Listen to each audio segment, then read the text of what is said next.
I only got into doing voice acting in 2008, so that was about 3 years ago. And I was browsing YouTube and I came across TOZ Online.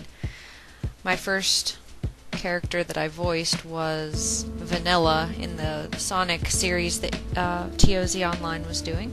After that, I came out with a little demo reel and I started looking into doing more projects, made some more connections with other voice actors, including Silent Night, and it just kind of took off from there. I met a few others online, and yeah. Of course, I've thought about doing voice acting professionally or doing this line of work more professionally. I mean, it would be fun. It would be nice. You know, I've met voice actors going to all these anime conventions that I go around to. Yeah, it would be really nice. The only problem is where I live and making connections, I guess. That and having enough experience. I don't feel like I have as big of a range as some of the professionals, or, you know, I don't have enough experience and all that. Yeah, it would be really nice. So maybe, I don't know. We'll see about that in the future.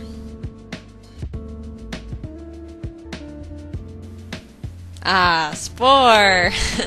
Spore the movie. Well, it's not technically a movie. It's more of like a series. I've been calling it Spore the movie. I've been calling it the Spore Project. There's a bunch of different names for it. I thought I had the idea for it almost a year ago. It was last summer. And I don't know, I had never seen anything online that took Spore and like turned it into like a cartoon series.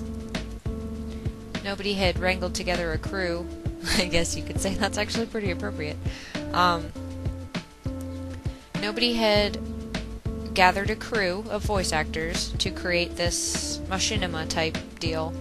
And I was surprised because, you know, after Galactic Adventures came out and, you know, the storylines in the game got more involved, I would think that people would be coming out with this all over, coming out of the woodwork and coming out with all this stuff, but no one did. So I took it upon myself to do so. I gathered up the most appropriate crew for the job, the one that I saw fit, the one that I knew would do a good job, and some of the cast has surprised me, actually. The voice actor for Anali had never done any previous voice acting before. No projects, no charismatic experiences. I don't know what that means, but she had never done it before. And I said, well, you know what? It's really fun. You should at least give it a try. You know, do a couple episodes. And I tailored Anali's character specifically for her. And that was the only character that wasn't already created. All the other characters I had worked with in the game, I had grown fond of, and Anali just kind of came out of nowhere. So, and she's surprised me, the voice actress, I should say. She's surprised me because, you know, like I said, she'd never done it before, and she has really come a long way in only 8 episodes so far.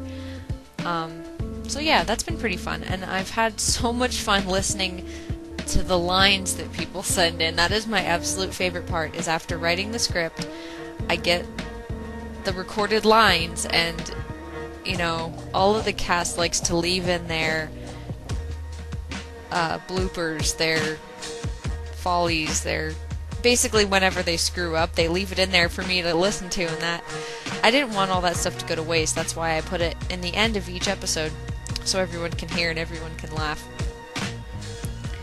That's my absolute favorite part, and some of the stuff that everyone comes up with just cracks me up. It makes the whole thing worth it, and it's so fun to have the cast that I have, you know, whether they've been with the project since the beginning or they've just come in recently, which I've had one person do.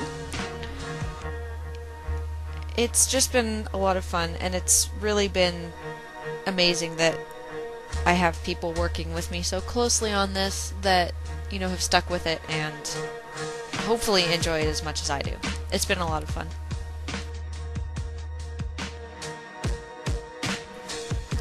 The story follows 4 intergalactic captains on their various journeys throughout the cosmos. It was inspired by Spore Galactic Adventures, in which your character goes to different planets to complete different adventures and ultimately unlock captain parts and armor and things like that. But I thought it would be really fun to go a little more in depth with it. Actually get into the storylines, create different episodes based on different adventures, some that I've made, some that others have made, some that I made that was inspired by others that were made, and some episodes that don't involve an adventure at all. Episode 5, the captains never even left the ship.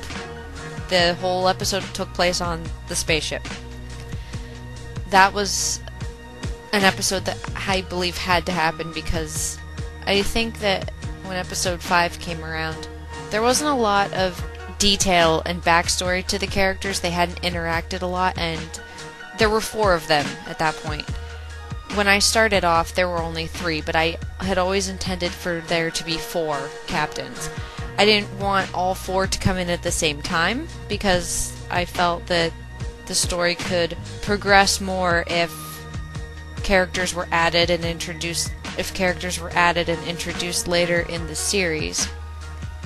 But like I said, when episode 5 came around, all 4 captains were there, and it was at that point where they needed to interact and we needed to get a better insight into who they are and how they interacted with one another. The story follows these 4 captains. The first captain and High Commander, as he calls himself, is Javin of the Wapi Empire. He's a zealot, and he dictates, or at least thinks he dictates, what goes on that ship. His second in command is Captain Swark of the Skyline Empire. Actually, Captain Jethro Swark, but we just call him Swark for short. It's easier that way. And he's a bard. Comes from a planet of singers and performers and generally happy people, so he and Javin clash a lot. Especially Anali. Anali was the third. Anali is Anali is an ecologist. She is a squile from planet Urio Pico, and she is the high-strung, hyper, and only female on the ship. I only wanted one because I feel that it's more comical that way, and I actually was a little inspired by Third Rock from the Sun when it comes to that, with the Harry, Dick, Tommy, and Sally. Sally's the only girl in the house, and that creates some turbulence. It creates kind of this friction. Friction. That sounded weird. But you get the idea. I mean, it creates story, it creates plot, it creates storyline. And then, of course, they are, at the beginning of every episode, or almost every episode, they receive their mission from the chief. He is a 3-headed creature with a little bit of a backstory. I named him the Chato Experiment. The Chato Experiment. Because he, if you'll notice, has like Frankenstein marks on his body, as if he were created in a lab. That's why he has 3 heads and only one of them speaks. I don't know, it's kind of weird, it's kind of funky, and I wanted a character with, firstly, more than one head, and secondly, one that wasn't designed, one that was designed out of the norm, I guess. And we've also had characters with 3 eyes and a few sets of arms, you know, and I'm trying to get more of that into the story. So hopefully that'll be coming up pretty soon.